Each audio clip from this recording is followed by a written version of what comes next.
All new at 4, a major cookie company is facing a lawsuit after a young dancer allegedly died from eating one of their products. Orla Baxendale was from the UK but was living in the U.S. on a scholarship when she had a Stu Leonard cookie. Baxendale had a severe peanut allergy and the cookies weren't labeled as containing nuts. But as Eileen LaPema reports, Baxendale likely died from an allergic reaction. Don't you know each cloud contains banners from heaven? This is video of Órla Baxendale doing what she did best, dancing. The 25-year-old professional dancer died on January 11th from a peanut allergy after eating a Stu Leonard cookie that did not say it contained peanuts. It stunned all of us. It stunned me. Lawrence Niels worked with Baxendale on the ride experience. She would dance in Columbus Circle as the tour bus went by. She stood out immediately. She has a wonderful personality, wonderful energy about her, phenomenal dancer. On Thursday, the Connecticut Department of Consumer Protection issued an update saying the Stu Leonard cookies also contained eggs, but that too was not on the label. On Wednesday, Stu Leonard Jr. issued this video statement. The supplier changed the recipe and started going from soy nuts to peanuts, and our chief safety officer here at Stu Leonard's was never notified. But the cookie supplier, Cookies United, fired back, saying it sent 11 emails about the change more than 6 months ago. Their original labels seen here did say that it contained peanuts and eggs. The Baxendale family attorney will file a lawsuit. A package of cookies was improperly labeled when you knew 6 months prior that the package contained an allergen that could kill people. And here that did kill people. She was killed by this. I try personally not to be angry, but I am, because it is a remarkably tragic reason for someone to be taken from us, for someone so young to be taken from the world.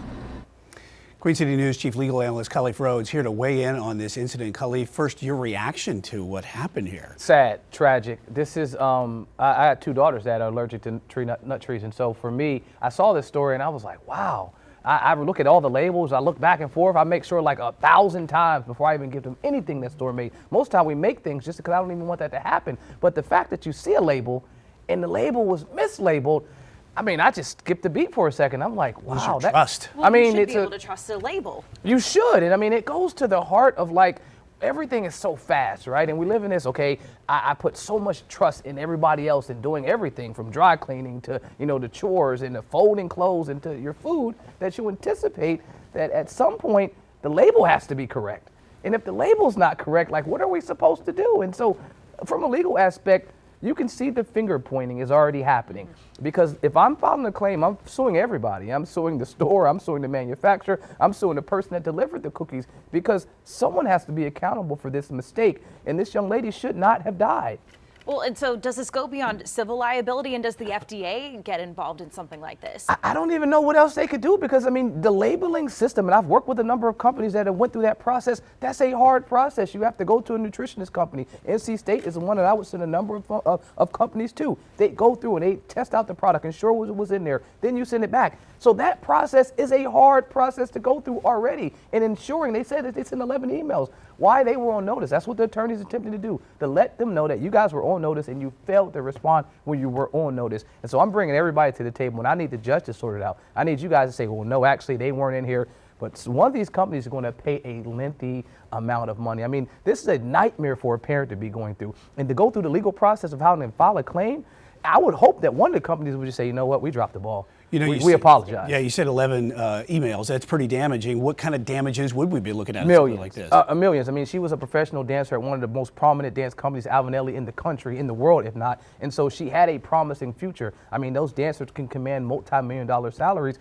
if they rise to that level. And so you're pointing to her future earnings, potential future earnings, and then that type of just dying when you're eating something and just the way that she passed, I'm painting a picture of just a horrific death. And so that complete picture is why you can see an enormous amount of damages. What I would say is this has to settle, but I would think they would have done the right thing and said, we got to take ownership. You got insurance, you got somebody that will cover that.